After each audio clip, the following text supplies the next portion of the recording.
아 근데 진짜 습하더만 날씨가. 어제. 네. 네, 오늘은 그래도 비 그치면서 조금 뭐 서울 기준으로는 좀 괜찮아지던데요. 그러니까 비가 왔는데도 딱 나오니까 누가 최근에 네. 아는 분이 태국을 갔다 왔대요. 태국? 네. 네. 한국이 태국보다 더 습하다는데. 아 그렇습니까? 후끈한 거 있잖아요. 네. 워낙 뭐 우리 여름 유명하죠. 글쎄, 근데 예. 뭐 점점 더 그러는 것 같아요. 이게 나는 이제 우리 어렸을 때는 그 쨍쨍한 햇볕, 네. 물론 이제 8월달에 이제 그런 날이 이제 기대가 됩니다만은, 야 이렇게까지 습하고 아열대 기후였나? 아. 그리고 막 스콜처럼 오잖아, 막 이렇게. 아 소나기 같은 게. 그러니까. 네네네. 자 이제 좀 청명한. 벌써 청명하는 건 안 되는구나. 네? 우리 청명하려면 한 9월은 돼야 되겠지.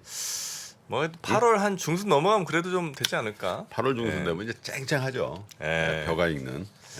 예, 가을도 좀 선반영 됐으면 좋겠습니다. 그 우리 주식시장도 좀 쨍쨍하게 2020년 요맘때처럼 그래야 되는데 습해. 예. 습해요. 자, 그러면 오늘 예. 뭐 뉴스 하나하나 또 살펴봐야죠. 네. 네. 첫 번째 뉴스는 우리 한국은행의 기준금리 뭐 0.5% 이상은 소식 다 들으셨을 텐데요. 그러면서 뭐 부동산 시장에 대한 부정적 그렇죠. 시그널이 계속 나오고 있는 것 같습니다. 아니 뭐 그 미국의 그 CPI 얘기는 뭐 이항용 그 위원도 얘기를 많이 했고 또 좀 이제 이따 또 우리 박병창 부장도 하실 거고 김효신 위원도 김효신 할 수밖에 없으니까. 할 수밖에 없으니까 네. 그건 뭐 다 아시는 거죠. 9.1% 나왔어요. 네. 9%대 나왔고 그래서 뭐 정말 1% 올리지 않냐 이런 얘기들이 어제 미국 시장에 이렇게 돌았는데 미국 CPI를 우리가 관심 가진 건 올해가 처음이죠. 아니 관심은 원래 좀 있었는데 그래요? 이렇게까지 우리가 뭐 9.1이냐 9.2냐 난 진짜 근데 이제 그게 이제 두 가지 측면이거든요. 워낙 이제 전례가 없는 인플레이션을 봤기 때문에 네네네. 우리 주시장이 미치는 영향이 이렇게 큰 적이 없어요. 미국 물가가 뭐 이렇게 그죠? 네. 오히려 미국 물가가 안 올라서 이제 걱정이었던 건데 그게 하나 있고 두 번째는 어제도 제가 뭐 미국에서 그제군요. 미국 월스트리트에서 이 트레저리 트레이딩 그러니까 국채 트레이딩 네. 헤드하는 분이 제 지인이 오셔서 저하고 얘기를 하고 왔는데 3% TV 뭐 깜짝 놀랐다는 거예요. 왜요? 자기는 20년 동안 미국 월스트리트에서 근무했는데 네. 이런 얘기들을 하는 이런 방송을 한국에서 상상을 할 수가 없다는 거예요. 뭐 지역에 오는 총재의 이름을 다 알고, 뭐 블라드. 미국 CPI를 가지고 뭐 내기를 하고 막. 근데 이제 진짜 격세지감을 느끼죠. 한 2-3년 전, 3-4년 전만 해도 그런 게 없었어요. 근데 이게 이제 다 디지털 콘텐츠 또 우리가 워낙 미국 주식 투자를 많이 하다 보니까 네. 생긴 새로운 어떻게 보면 새로운 조류가 됐는데 네. 이거 이제 뭐 잘 우리가 이 투자에 도움이 되도록 해야 되겠죠. 그래서 사실은 이제 9.1% 미국의 CPI도 사실 이렇게 얘기하지만 사실 어제가 우리나라 이 금융시장에 어떻게 보면 역사에 기록될 날이라는 거죠. 사실은 처음이라면서요 이게. 처음입니다. 50bp. 한국은행 그 창립 이래로 예. 금리를 0.5%를 한꺼번에 올린 게 처음이라는 거예요. 그러면 이게 뭐 옛날에는 뭐 물가 우리 그렇잖아요. 뭐 박정희 대통령 시절이나 뭐 전두환 뭐 시절 이럴 때는 뭐 근데 이제 그때는 사실 한국은행의 어떤 통화 정책이라는 게 금리 정책이라는 게 사실 지금처럼 이렇게 금융통화위원회를 여러 가지 이런 시스템적인 게 좀 미진했단 말이죠. 네네. 그래서 어쨌든 그러면 이제 한국은행의 기준금 빅스텝에 이제 0.5% 인상이 나왔는데 근데 어제 전반적인 어떤 여론은 이창용 하는 총재가 잘한다. 아 그래요. 그리고 어제 뭐 2030 세대에 대해서 새로운 환경, 인플레이션 이런 부분에 대해서 당신이 적응해야 될 텐데 뭐 네. 이런 얘기도 했고요. 그러니까 전반적으로 보면 이 빅스텝을 하는 거에 대한 어떤 준비 같은 것들이 우리가 돼 있었지 않냐 마음적으로는. 네. 근데 어쨌든 이게 가장 영향을 미치는 시장이 어딜까? 주시장은 상당 부분 선반영했다라는 거죠. 네. 그죠? 그런데 이제 주택 시장이 남아 있다라는 거죠, 사실. 그래서 이제 2.25%가 된 거잖아요. 우리 기준금리가. 네. 근데 이제 연말까지 뭐 한두 차례 더 올릴 가능성이 많다 이렇게 보면 2.5에서 3.0 사이의 기준금리 시대가 될 가능성이 많은데 물론 이제 미국이 어떻게 하느냐에 따라서 굉장히 달라지겠죠. 네. 그런데 이게 어느 정도로 빨리 오른 거냐면 작년 7월에 기준금리가 0.5%였습니다.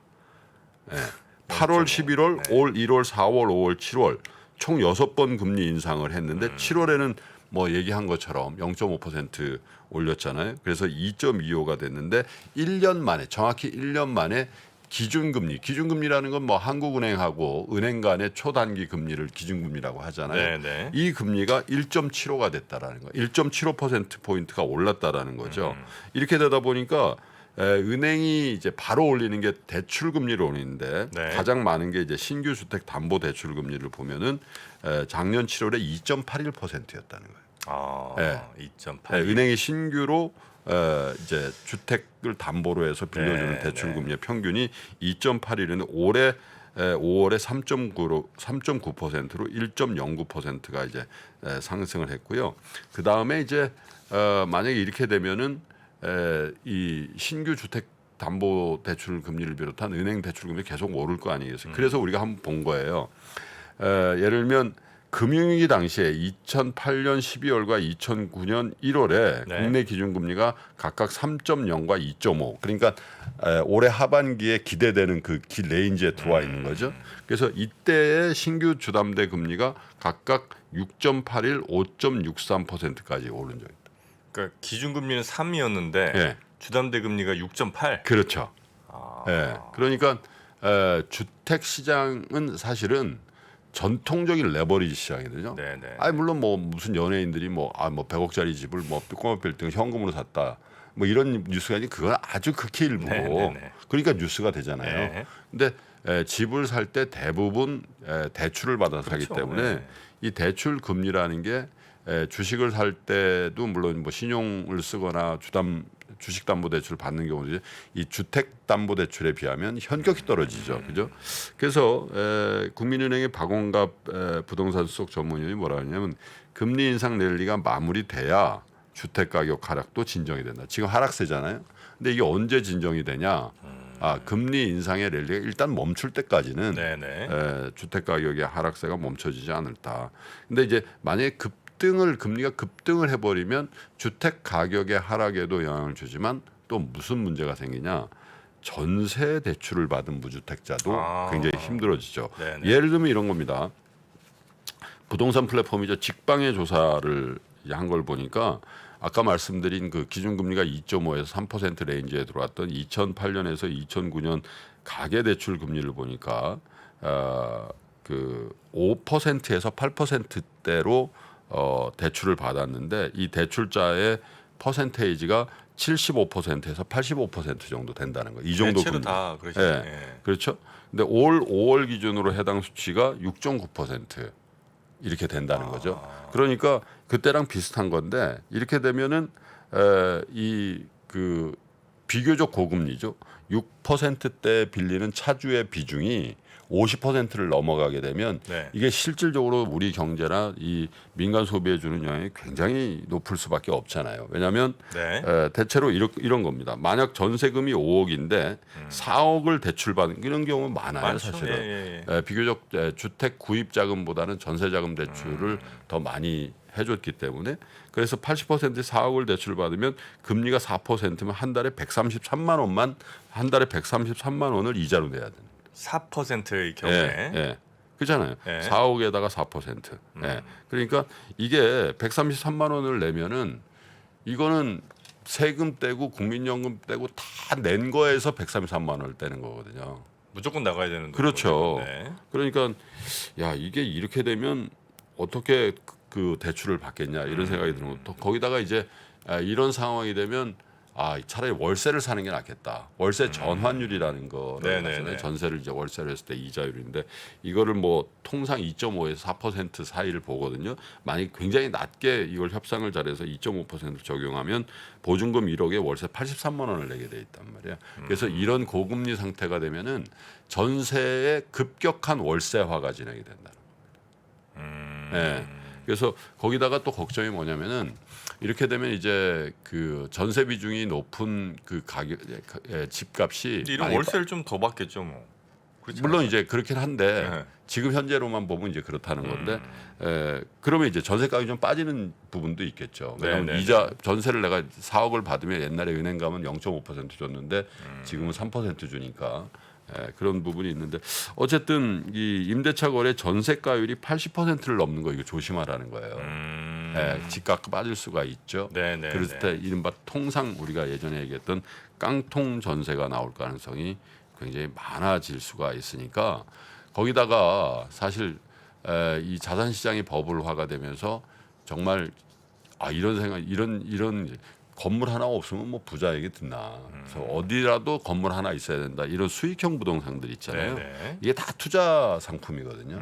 이런 것들이 호가 갭이 뚝뚝뚝 떨어질 수가 있다는 거죠. 왜냐하면 이제 비즈니스 안 되니까 공실 가능성은 높아지고 그렇죠. 예. 거기다가 내가 저렇게 돈을 묶어놔도 되나? 그리고 상업용 부동산 뭐 꼬마 빌딩 이런 거 사면서도 다 대출 받아 사니까 네네네. 그래서 원리금 부담은 높아지는데 공실이 난다든지 이런 확률을 높아진다. 그래서 조금 빠졌다고 해서 이런 수익형 부동산 같은데 그냥 막 배팅을 하는 그런 거는 좀 굉장히 조심해야 된다. 이런 이제 얘기를 하죠. 그래서 전반적으로 이제 2.25%가 된 우리 기준금리의 상황 하에서 남아 있는 자산군들 중에 부동산 시장이 이제 본격적으로 고금리의 타격을 받을 텐데 네. 부동산 가격이 일시적으로 이게 크게 하락을 하면 걱정이 이제 가계 자산의 어떤 부실화가 되고 가계 자산의 부실화가 진행이 예상보다 크게 되면 네. 금융권의 부실로 이렇게 전이가 되거든요. 그래서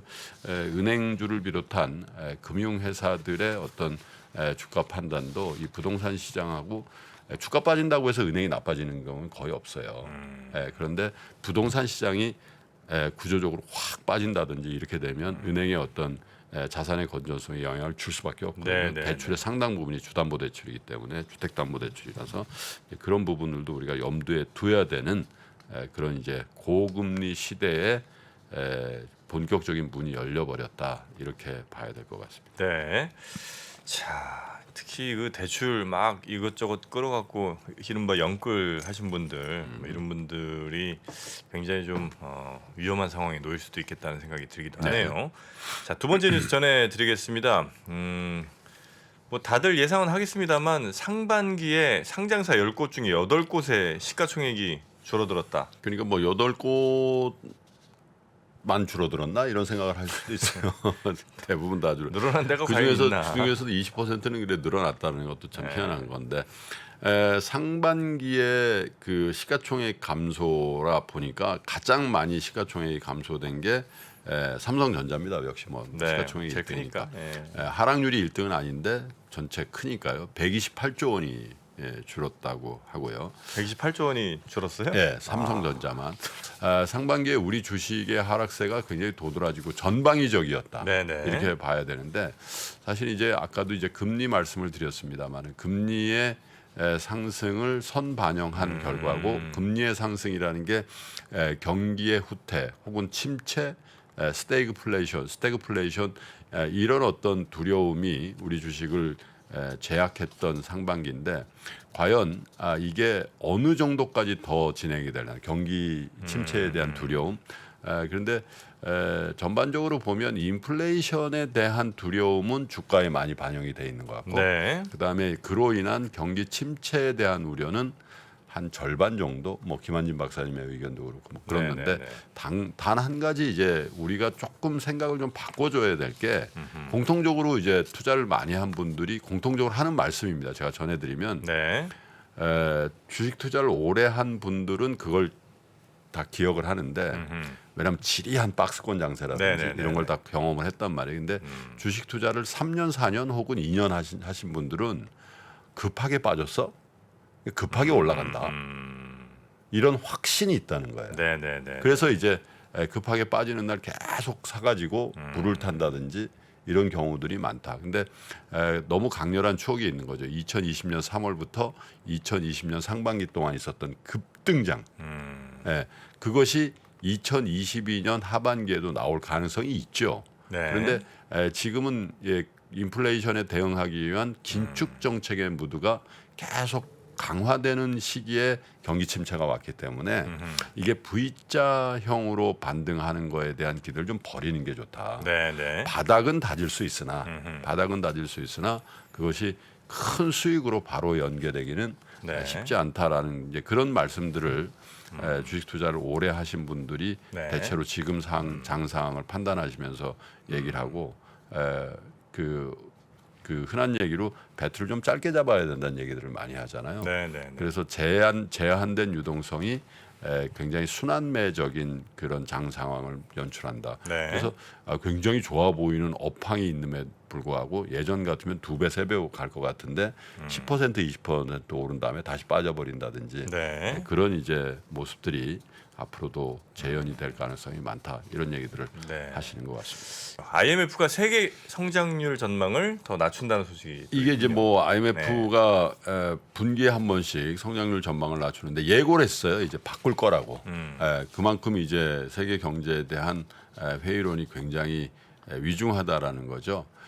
정말 많이 틀렸습니다. 이제 올해 1월에 IMF에서 올해 4.4%, 내년에 3.8% 성장할 거라고 그랬거든요. 네. 그런데 이걸 계속 낮추고 있잖아요. 근데 아마 이번에 이제 조만간 더 낮출 거다. 누가 얘기했냐?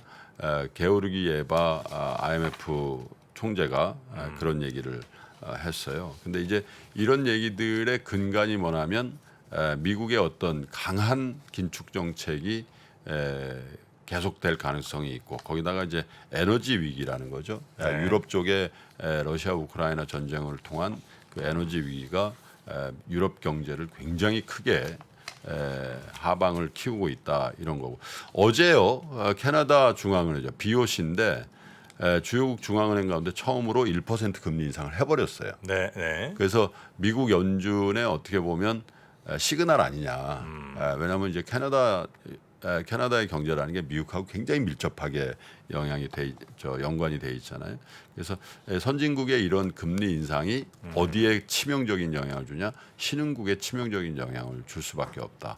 그래서 전반적인 선진국의 경기의 둔화, 긴축 정책을 한다는 건 그만큼 여유가 있다는 뜻이거든요. 체력적으로 그것이 이제 선진국의 그 경기 둔화를 초래하면서 이것이 신흥국으로 이전되는 속도와 폭이 굉장히 클 것이다 이렇게 보는 거예요. 그래서 전반적으로 IMF가 통상적으로 이 3개월에 한 번씩 하는 경기 예측을 이렇게 총재의 입을 통해서 우리 이번에 더 규모 있게 하방을 하락시킬 것이다라는 얘기를 하는 경우가 거의 없거든요. 네. 아마 세계 경제의 하락에 대한 굉장히 많은 경고의 메시지들이 지금부터 한두 달 동안은 계속 이어질 가능성이 많고 그것이 미국 시장을 비롯해서 전 세계 금융시장 또 우리 주식시장에도 굉장히 부정적으로 영향을 줄 것으로 보입니다. 네. 걱정의 목소리가 아주 많이 나오는 그런 상황이네요. 네. 자, 그럼 뉴스 3 이 정도로 저희가 정리를 하고요. 미국, 중국, 러시아 이런 나라들의 움직임에 대해서는 관심이 어느 정도 생겼는데 거기에서 우리는 과연 뭘까? 우리는 체스판의 말이 아니다라는 생각을 좀 해야 좋겠어요. 어떻게 생각하세요? 우리 편 누굴까를 좀 더 고민할 수 있지 않을까 싶어요. 뒤집어 질문을 해보면 그러면 아시아에는 우리 친구가 있을까요? 제가 지구본 연구소 진행하면서 사실은 되게 마음에 걸리는 이만한 짐이 하나 있어요. 우리 옆에 있는 동남아를 내가 모른다. 우리가 처해 있는 아시아라는 지역을 자꾸 방관하고 유럽이나 미국의 어떤 시각에 맞춰가지고 그런 이제 개별적인 지식 이런 것들이 묶여가지고 큰 흐름들을 만들어내는 이야기 그런 경험.